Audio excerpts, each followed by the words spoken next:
40일 새벽 기도회가 거의 맞춰가는 그때쯤에 저는 하나님 앞에 이렇게 여쭙고 있었습니다. 하나님, 이제 전도회가 곧 시작되는데 전도회 이유는 어떻게 하면 좋겠습니까? 아마 교우님들 생각에 아니 전도회도 시작 안 했는데 도대체 전도의 이유를 왜 염려를 하실까? 저는 하나님 앞에 이제 새벽 기도회가 37일째, 8일째 접어들 때쯤에 이후에는 하나님 어떻게 하면 좋겠습니까? 생각해 보니까요. 전도회 때만 되면 저희는 좀 반짝하는 것 같아요. 그래서 엽서도 보내고 초청장도 보내고 그리고 또 전화도 하고 만나기도 하고 아마 그분들 생각에 구도자나 또는 장기 결석하시는 분들이 야 우리는 전도회용인가 보다. 교회에서 전도회만 되면 반짝하고 뭐 연락하고 사실 저는 그거를 이제 염려를 한 거였습니다. 이게 한두 해도 아니고 매년 다른 때는 잠잠하고 있다가 전도회만 되면 소란을 떠는 것 같은 그런 느낌이 들어서 마음에 초조해지기 시작을 했습니다. 그런데 이런 생각이 번개처럼 스쳐 지나가는 것이었습니다. 153명 출석교인을 만들자. 153명 출석교인을 만들자. 어떻게 생각하십니까? 제가 순간적으로요, 하면서 내가 135명 출석교인을 잘못 생각한 것이 아니었나? 153명? 지금 안식일에 100명이나 오실까? 근데 갑자기 웬 153명? 제가 새벽 기도하는 날 아침에 사업계획서를 펴놓고 가면서 봐, 우리 교회에 안식일에 이게 정기적으로 출석하는 교인이 몇 분이 되시는가 한번 확인을 해보자. 구역장님들, 제가 이제 이렇게 숫자를 부를 때 현재 우리 교회에 제가 말씀드리는 이분들의 숫자가 좀 비슷한지 아니, 그러니까 교회를 좀 나오시는 분들이에요. 장기 결석자나 이런 양 말고. 고향마을 8명, 신도시 11명, 중앙성포 13명, 교회 월피 10명, 고잔동 9명. 이 고잔동이 하여튼 여기 이게 뭔지 모르겠네요. 선부 원곡 21명, 자무반 14명, 청년 20명, 학생 13명, 어린이 13명, 그리고 교회반 9명. 총 숫자가 몇 명이냐면 141명이에요.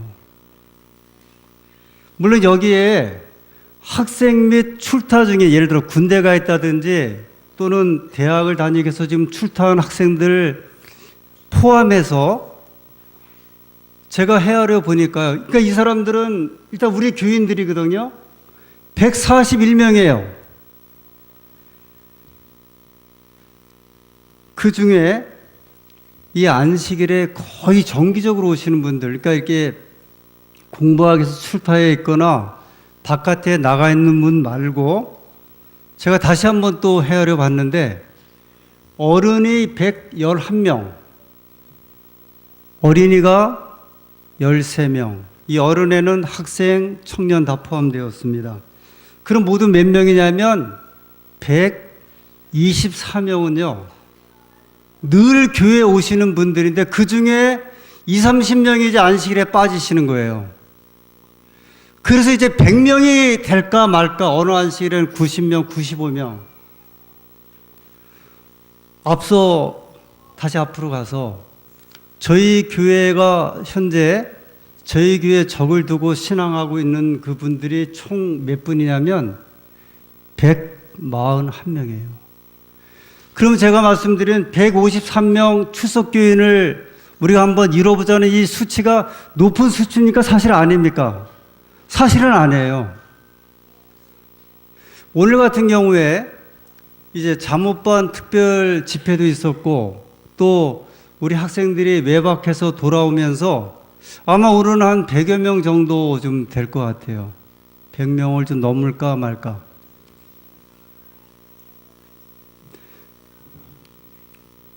아마 교우님들께서 저 박 목사가 왜 이렇게 숫자에 민감할까 그렇게 생각하실 겁니다.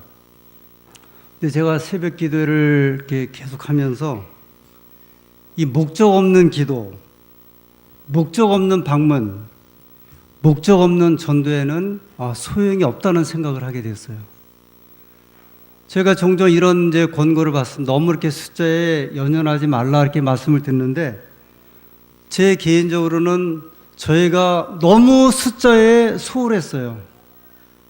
그래서 교인들의 숫자가 이렇게 줄어들어도 그것을 채 인식하지 못하는 가운데 이렇게 한 해, 두 해를 지내오면서 불현듯 우리가 너무 숫자에 소홀했다. 저희가 전도회 마치고도 방문 활동을 계속하고 있습니다. 한 미장원을 갔는데 그분은 아마 8년째 지금 교회를 못 나오고 계신데요. 제가 교회 못 나간 지 8년 됐습니다. 그 마음이 이미 이제 많이 이렇게 좀 가라앉았죠. 어느 분은 제가 7년째 지금 못 나오고 있습니다. 이런 말씀을 하시는 분들도 있고요. 근데 여러분, 제가 왜 153명 출석 교인이라고 하는 아이디어를 갖게 되었을까요? 혹시 이 아이디어를 어디서 얻게 되었을까요? 153명. 물고기. 어느 물고기요? 베드로 물고기. 그 베드로 물고기 잡숴 보셨습니까? 베드로 물고기. 저 다문화에 은퇴하신 한 선배 목사님이 저에게 문자를 주기를 박 목사 베드로 물고기 한번 좀 먹으러 와 그러시더라고요. 나중에 알고 봤더니 저 그 서해대교에서 한 분이 물고기를 잡아오는데 이름을 그렇게 붙였대요. 베드로 물고기라고요. 지금 제 말씀들 하셨어요. 물고기 153마리 이야기가 있죠. 베드로와 관련된 이야기죠. 요한복음 21장에 있는 말씀입니다. 요한복음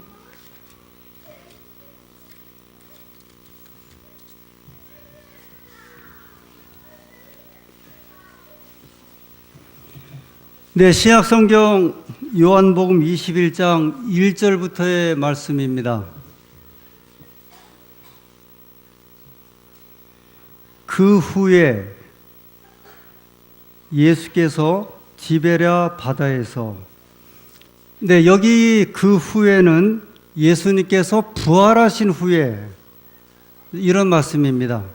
예수님께서 부활하신 후에 디베랴 바다에서, 이 갈릴리 바다를 이야기를 하죠. 갈릴리 호수. 또 제자들에게 자기를 나타내셨으니 나타내신 일이 이러하니라. 예수님께서 부활하신 다음에 제자들에게 나타나셨던 이 모습을 요한복음 21장에 요한이 말씀하고 있습니다. 2절에요. 시몬 베드로와, 우리 조금 전에 말씀하셨던 이 베드로, 디도모라 하는 도마와 갈릴리 가나 사람 나다나엘과 세베대의 아들들과, 여기 세베대의 아들들은 야고보와 요한을 이야기를 하고 있습니다. 그리고 또 다른 제자 둘이 함께 있더니,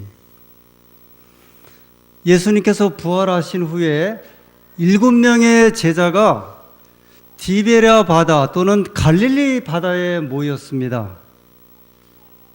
3절에 시몬 베드로가 나는 물고기 잡으러 가노라 하매 저희가 우리도 함께 가겠다 하고 나가서 배에 올랐으나 이 밤에 아무것도 잡지 못하였더니.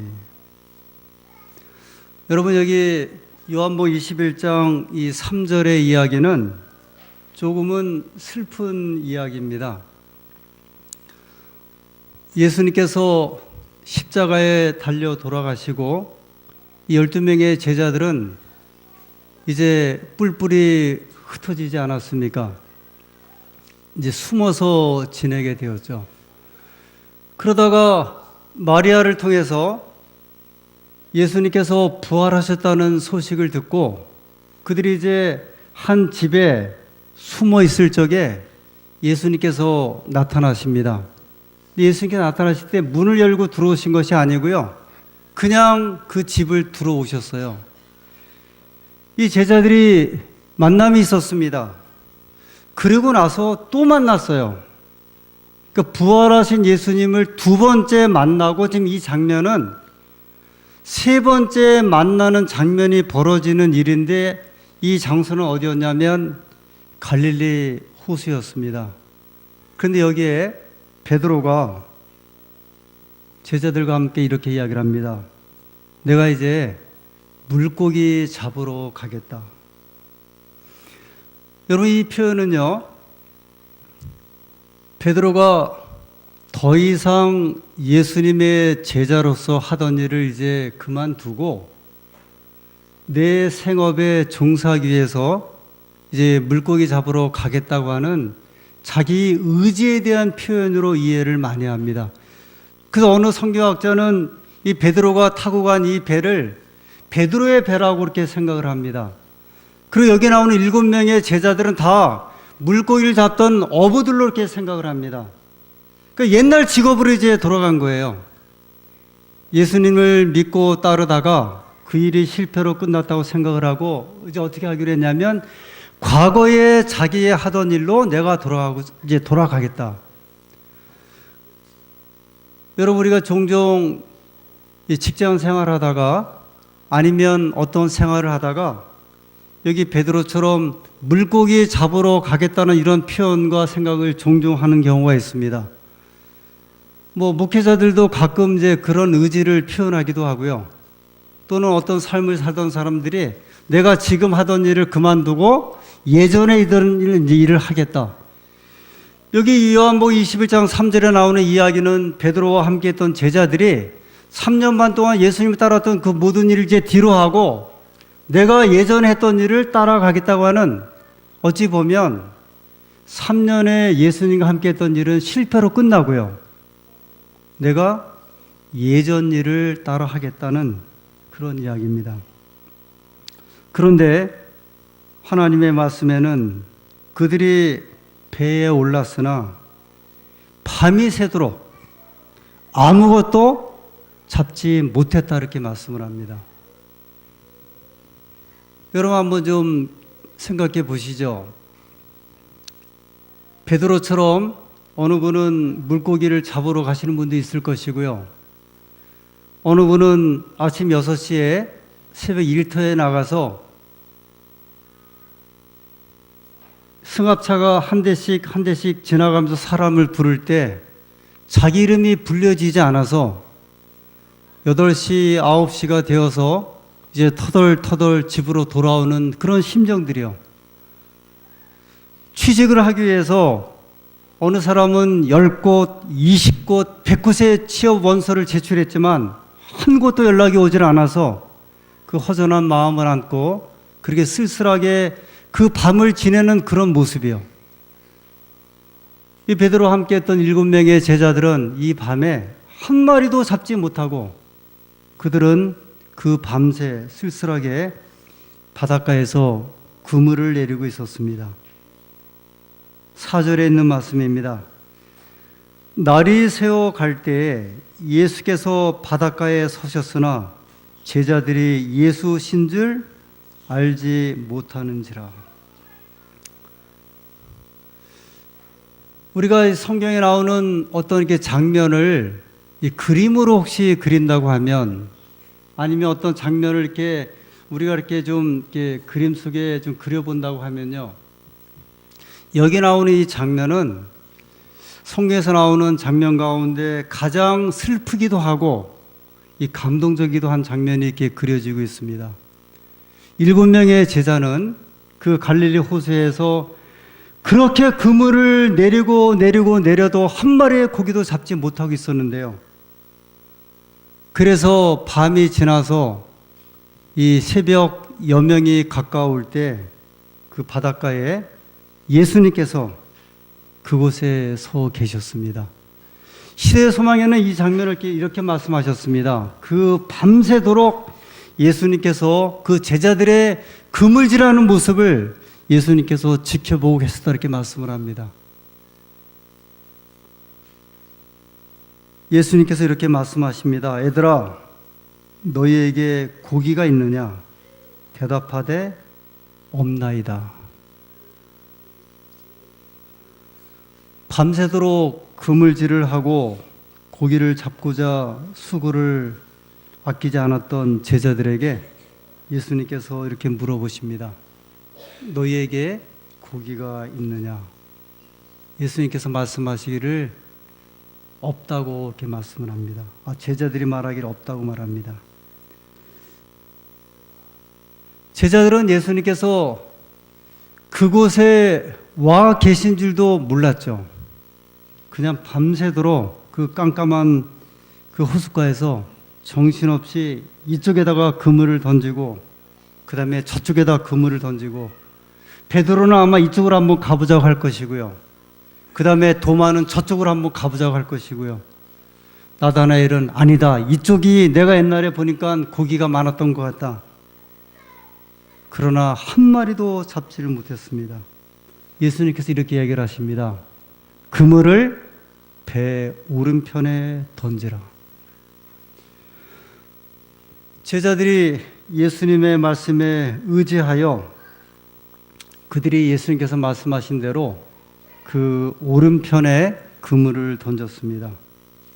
성경은 우리에게 말씀하기를 고기가 많아서 그물을 채 들 수 없었다 말씀을 합니다. 10절에 있는 말씀을 보겠습니다. 9절부터 육지에 올라오니 숯불이 있는데 그 위에 생선이 놓였고 떡도 있더라. 예수께서 가라사대 지금 잡은 생선을 좀 가져오라 하신대 11절에 시몬 베드로가 올라가서 그물을 육지에 끌어올리니 가득히 찬 큰 물고기가 153마리라. 이같이 많으나 그물이 찢어지지 아니하였더라. 여기 베드로가 끌어올렸던 이 그물 속에 153마리의 물고기요.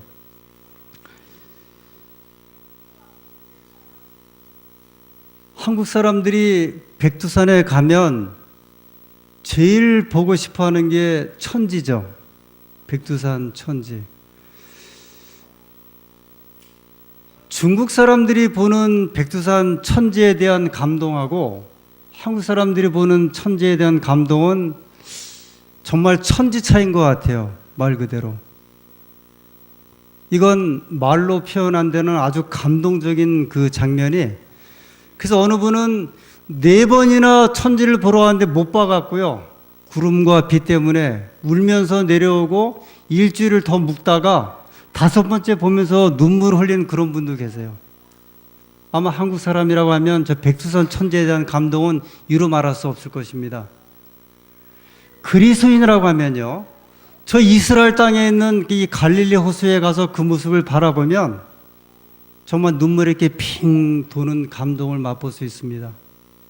우리가 그토록 사모했던 예수님께서 이 갈릴리 호수에서 고기를 잡으시고 함께 하셨던 그 언덕들, 5,000명의 떡을 먹였던 그 언덕들, 이 장면을 보면 마치 정말 디베랴 바닷가에서 흘러나오는 찬미 소리를 듣는 것 같은 그런 감동이 아주 흘러나게 됩니다. 그 여기에 가면요, 생선을 먹지 않는 사람도 반드시 먹는 생선인데 그게 뭐냐면 베드로 고기예요. 거기에 보면 피터 피시 그래갖고 그 갈릴리 호수에서 나오는 생선인데 크기가 아마 제 이렇게 그 팔뚝만한 그런 그 고기를 튀겨 갖고서 그 판매를 합니다. 한 마리에 $10씩. 그래서 그것을 지나가는 사람들은 그 고기 한 점을 떼어 먹으면서 2000년 전에 요한복음 21장에 소개되었던 153마리의 물고기 생각하면서 이 고기 맛을 보곤 합니다. 이날 새벽에 예수님께서 말씀하신 대로 베드로는 그물을 던졌고 그 안에 153마리의 생선을 잡고 하나님께 감사를 돌리게 되었습니다. 많은 이 성경 학자들이 또는 이 성경을 사랑하는 분들이 이 153마리의 물고기의 의미가 무엇일까? 그래서 알렉산드리아의 이 퀼리라고 하는 한 학자는 이 153에 대한 아주 중요한 의미가 있는 것 같다. 그래서 100이라고 하는 숫자를 이거는 상징적인 숫자로 100은 완전한 숫자를 이야기를 한다. 예를 들어서 누가복음 15장에 잃어버린 양의 이야기에 나오는 양의 숫자가 모두 몇 마리예요? 100마리잖아요. 그 중에 한 마리를 잃어버림으로 그 목자가 찾는 이야기를 하면서 목자에게 있어서 완전한 양 떼는 100마리다. 100이라는 숫자는 아마 이렇지 않겠는가. 이 말씀을 그냥 한번 상징으로 이제 풀이해 보는 거죠. 그럼 50은 뭔가? 50은 예수님께서 곡식 수확할 때 우리에게 주신 좀 교훈을 생각을 해서 이 곡식의 수확을 좀 말씀하지 않으셨을까?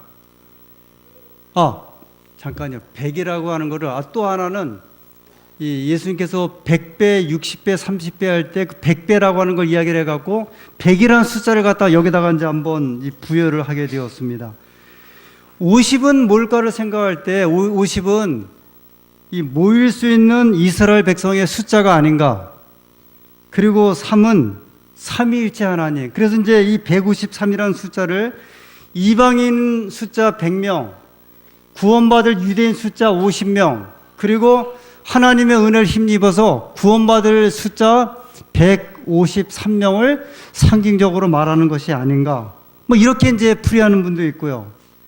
어떤 분은 고대의 동물학자들이 생선의 종류를 153종류로 이제 구분했다고 이야기를 합니다. 그래서 여기 153마리의 물고기는 구원받을 모든 인종들을, 이 땅에 살고 있는 모든 인종을 아마 상징하는 것이 아닌가. 그래서 이 그리스도인에게 있어서 153이라는 숫자는 수많은 신앙적인 상상력 또는 사업적인 상상력, 미래적인 상상력을 이 고기의 숫자를 통해서 사람들에게 제공하곤 합니다. 여러분, 제가 이제 153 그렇게 이야기를 하니까요. 이거를 이제 우리식으로 153 하면 떠오르는 필기구가 있지 않습니까? 모나미 153. 그럼 여러분, 이 볼펜이에요. 이 정도 이야기하면 이 모나미 153이라는 이름이 이 베드로가 잡았던 물고기 숫자하고 상관이 있을 것 같아요? 없을 것 같아요? 이 사람이 여기다가 왜 153이라는 이름을 모나미 볼펜에 적었을까요? 이 송삼석이라고 하는 그리스도인 사업가는 그는 자기 사업의 이름을 153이라는 이름을 이 볼펜에다 걸었어요. 이분이 1963년 5월 1일에 이 모나미 볼펜을 이제 생산을 하기 시작을 합니다. 근데 이 당시에는 이분이 1960년에 사업을 시작을 했는데요. 그 사업이 거의 망할 즈음에 기도원에 가서 기도를 하고 있는데 자기가 생각해 보니까 너무 사업을 하면서 하나님께 죄송한 그런 신앙을 했다는 생각을 갖게 되었습니다. 내가 너무 하나님께 죄를 많이 지었구나. 그래서 이제 세 가지를 생각을 하게 되었습니다. 세 가지. 첫 번째, 내가 주의 성수를 제대로 하지 않았구나. 우리식으로 하면 안식일이죠. 그래서 그는 이 기도원에서 하나님 앞에 기도합니다. 하나님, 제가 이제 철저하게 주의를 성수하겠습니다. 두 번째로 이분이 하나님 앞에 죄를 회개했습니다. 제가 돈을 벌었지만 11조를 드리질 않았습니다. 그래서 하나님, 제가 그동안 하나님 돈을 떼어 먹었습니다. 이제부터는 철저하게 11조를 드리겠습니다. 그리고 하나님, 제가 세 번째로 죄를 지었는데 새벽 기도하지 않았습니다. 제가 새벽마다 주님 앞에 기도하지 않았습니다. 기도하기를 쉬는 죄를 범했습니다. 이제 새벽 기도하겠습니다. 이렇게 기도하고서 기도원에서 하나님 말씀이 있는데 요한복음 21장에 있는 말씀을 읽다가 베드로와 함께한 7명의 제자들이 밤새 물고기를 잡다가 한 마리도 잡지 못하고 정말 비참한 지경 가운데 있을 때 예수님께서 말씀하신 대로 명령에 의지하여 그물을 던졌고 153마리의 물고기를 잡는 이 말씀을 떠오르고 내가 하나님 앞에 하나님의 일로 내가 한번 사업을 시작했다 생각을 하고 그가 이제 볼펜을 만든 게 1963년이래요. 그 다음에 이름을 뭐라고 붙였어요? 모나미. 모나미, 그러니까 어느 분은 이게 일본 제품인 줄 아는데요. 모나미는 불란서 말인데 나의 벗이라는 뜻이랍니다. 근데 이분은 나의 벗을 누구로 생각을 했냐면 나의 예수님으로 생각을 한 거예요. 나의 친구 예수님, 그 다음에 뭐예요? 153. 여기 성경 요한복음 21장 11절에 나오는 이 153이라는 숫자를 이 사업가인 이 사람에게 그는 영감의 제공이 된 거예요. 하나님, 베드로에게 이 절망적인 상황 가운데 153마리의 아주 큰 고기를 잡게 하신 분이라고 하면 저에게도 능력을 주시길 소원합니다. 그래서 그는 그렇게 기도를 했다고 합니다. 50억 자루가 팔리게 해달라고 그랬대요. 하나님, 이 볼펜 50억 자루가 팔리게 해주세요. 망해가는 회사가 50억 자루라니요. 그리고 그는 내려와서 이 볼펜을 만들기 시작을 했습니다. 그런데 아주 단순하고 이분 표현대로 멋대가리도 없는 볼펜인데요. 이게 팔리기 시작을 하는데 얼마나 잘 팔리는지 지금 50년 넘게 이게 지금 생산되고 있죠. 현재까지 약 35억 자루가 팔렸대요. 우리나라만 팔린 게 아니라요. 이슬람권인 터키, 동구권의 폴란드 지역까지 지금 모나미 볼펜이 팔려서 아마 지금도 이 사무실에서 가장 간단한 이 필기구 그러면은 아마 이 볼펜을 쓸 거예요. 지금도 한국에서 하루에 15만 자루가 팔리고 있다고 이야기를 합니다. 여러분, 물고기 153마리는 많은 그리스도인들에게 영감의 원천이 되고 있습니다. 그래서 어느 교회는요, 교회 이름이 비전 153교회, 153교회. 아예 이 사람이 한 10명의 신자를 가지고 시작을 해갖고 하나님 앞에 기도했습니다. 하나님, 우리 교회에 더도 말고 덜도 말고 153명만 신자를 보내주십시오. 이번 교회가 100명을 초과했다고 그 기사가 나왔습니다. 어떤 사람은 153명 전도운동을 하겠다는 분도 있고요. 어느 분은 153일 기도회를 하는 분도 있고요. 어느 분은 153일 수험 준비를 하는 학생도 있습니다. 숫자가 위대한 게 아니라요. 숫자를 통하여 역사하시는 하나님의 능력이 하나님의 백성들에게 영감을 준 것은 틀림이 없습니다. 제가 이 153명 출석 운동을 하자고 하는 이 운동은 하나님께서 저에게도 새벽 기도하는 어느 날 아침에 그렇게 말씀하셨어요. 153명. 제가 그동안 전도에 준비하면서 교우님들과 함께 이렇게 기도를 했습니다. 하나님, 100명의 추석교인을 이곳에 보내주십시오.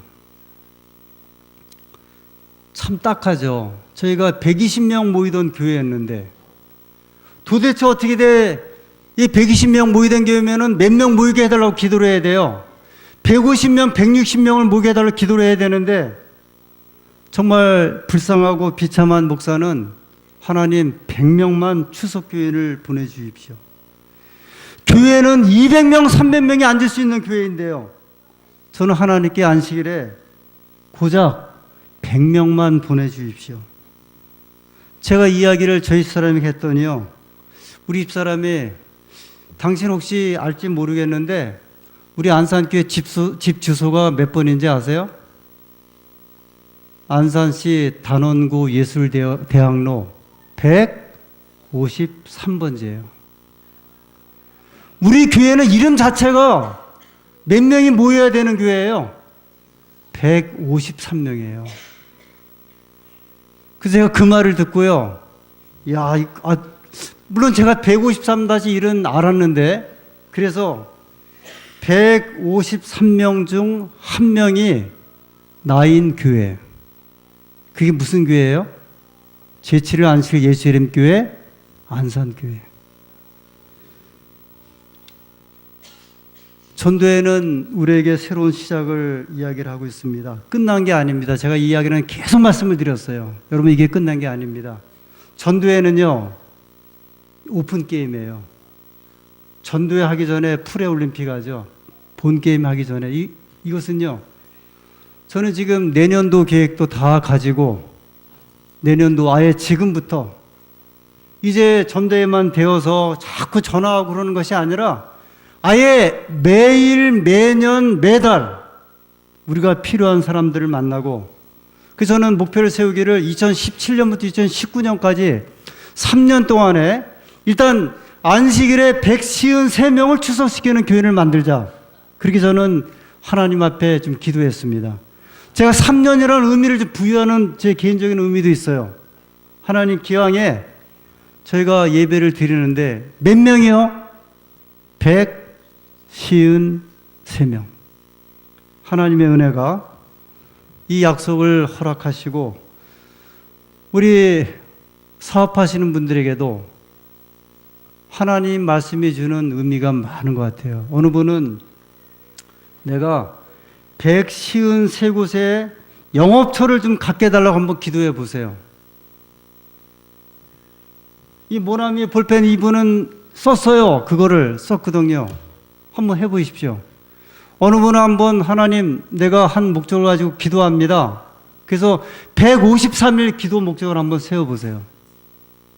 수험생들이 있다고 하면 한번 도전해 보십시오. 하나님의 말씀은 우리에게 정말 무궁무진한 영감을 제공하고 우리의 삶이나 신앙에 큰 의미를 제공하게 됩니다.